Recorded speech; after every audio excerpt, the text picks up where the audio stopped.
To our YouTube channel friends pride.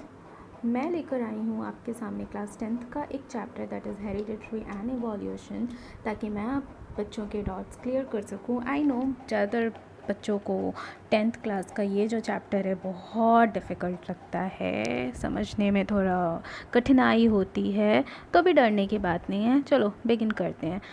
पहले मैं ये कहूँगी आप लोग से कि आप सोचिए जेनेटिक्स के बारे में, वर्ड के बारे में सोचते ही आपके माइंड में सबसे पहला चीज़ क्या आता है?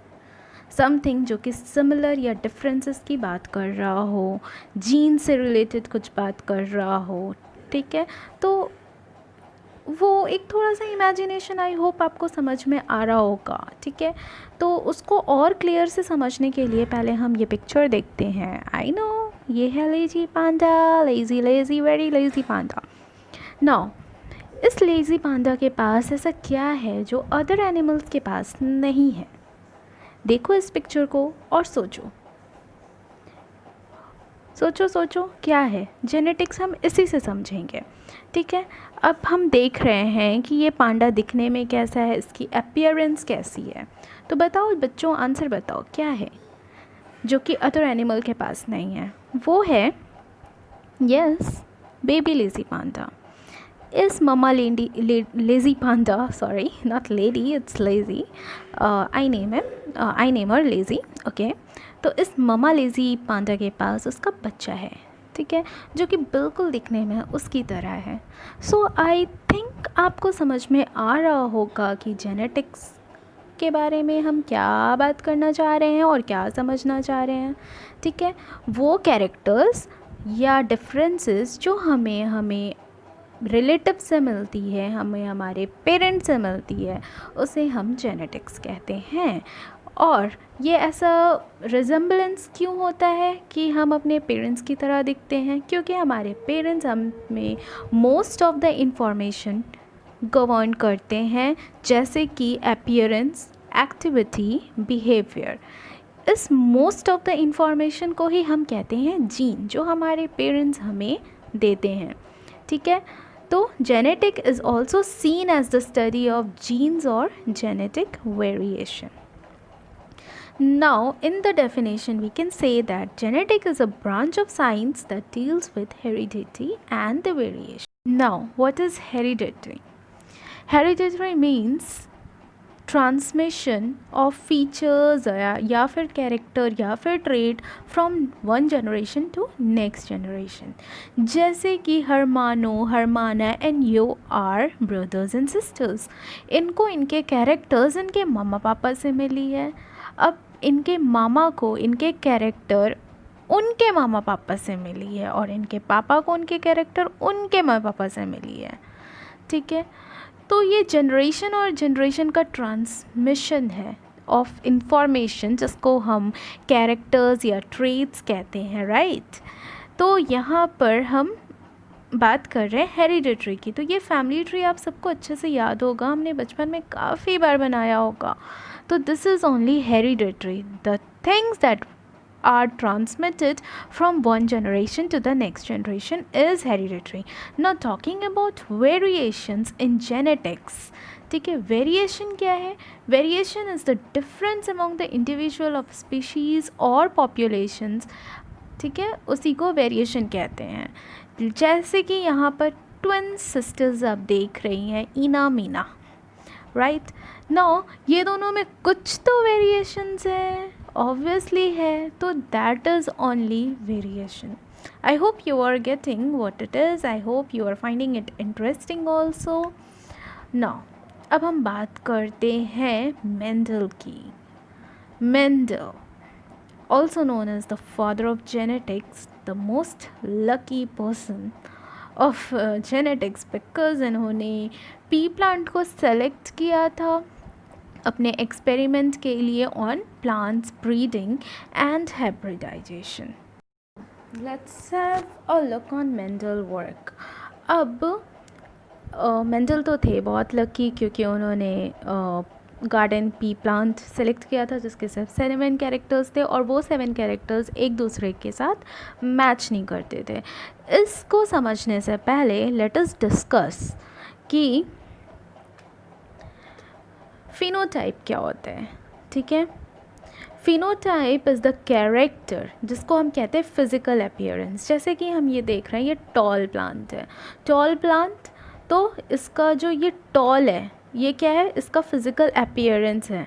ये टॉल जो है ये इसका फिज़िकल अपीयरेंस है, ठीक है। और दूसरा जो मेंडल ने प्लांट लिया था, कैरेक्टर लिया था, वो था डॉफ। डॉफ मतलब शॉर्ट, ठीक है। तो ये जो इसका ये प्लांट क्योंकि शॉर्ट है, टॉल नहीं है, ये प्लांट शॉर्ट है, तो ये क्या हो गया इसका फिज़िकल अपीयरेंस कि एक टॉल है एक डॉफ है। उसी तरह फिज़िकल अपीयरेंस क्या हो सकता है, ब्लैक एंड वाइट, कलर भी हो सकता है green and yellow.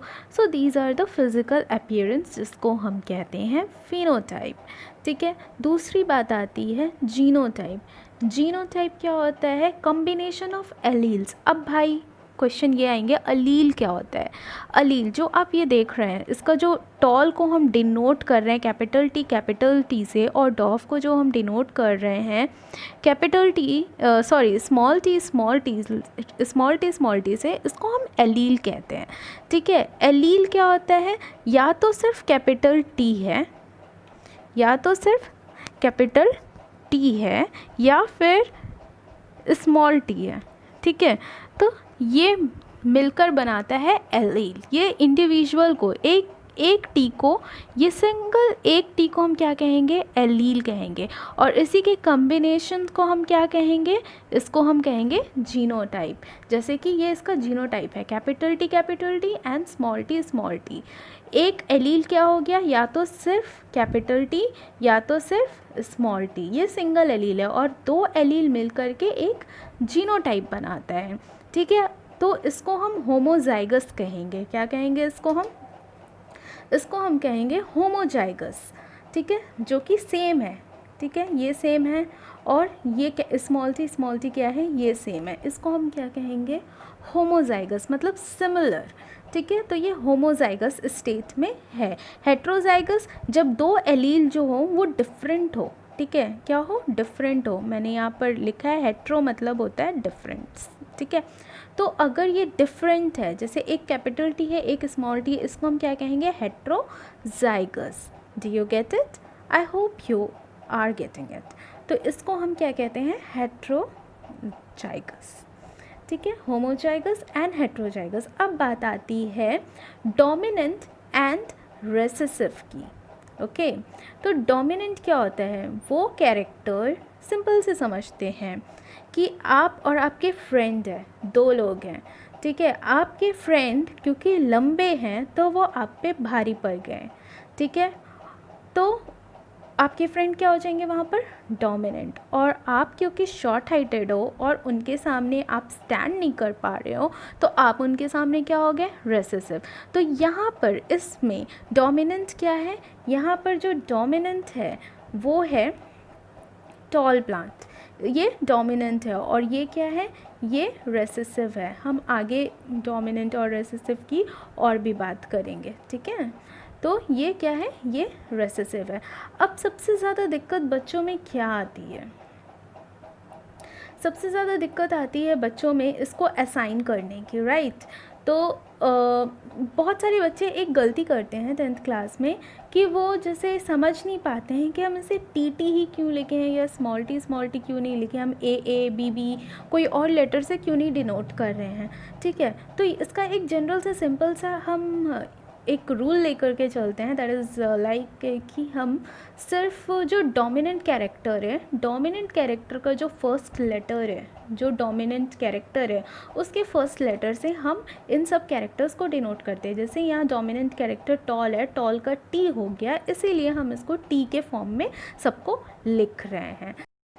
Now we will talk about the monohybrid cross. Why it is called monohybrid? Mono means single, ठीक है, सिंगल हाइब्रिड, ठीक है। सिंगल, यहाँ सिंगल क्यों कह रहा है, क्योंकि मेंडल ने एक ही कैरेक्टर को यहाँ पर क्रॉस बना करके लिया है। डाई हाइब्रिड में क्या होता है, डाई मतलब डबल, ठीक है, एक साथ दो कैरेक्टर लेते हैं। डाई हाइब्रिड के बारे में हम नेक्स्ट वीडियो में जानेंगे, आगे की क्रॉसेस के बारे में। अभी हम पहले मोनोहाइब्रिड की बात करते हैं।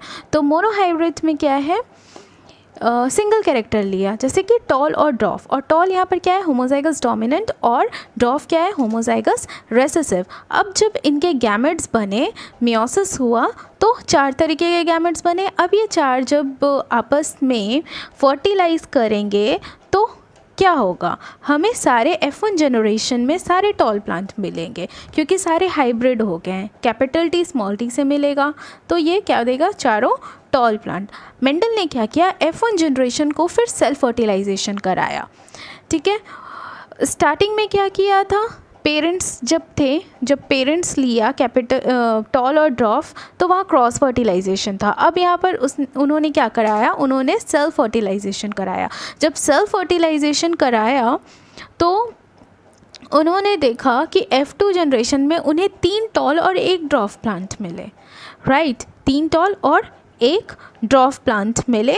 तो इनके फिनोटिपिक रेशियो उन्होंने क्या बोला, phenotypic ratio 3:1, that is 3 tall plant और 1 ड्रॉफ प्लांट। और जीनोटिपिक रेशियो क्या बताया मेंडल ने, 1:2:1। 1 क्यों, 1 क्योंकि एक टॉल है, कैपिटल टी, 2 इसलिए क्योंकि 2 हाइब्रिड मिल रहे हैं जो कि कैरेक्टर वाइज टॉल है, बट जीनोटिपिकल वाइज मतलब जो उनके एलील्स हैं, जो उनके जीनोटाइप्स हैं, वो 2 तरह के, एलील 2 तरह के, जीनोटाइप मतलब हाइब्रिड फॉर्म में है, that is capital T and small T.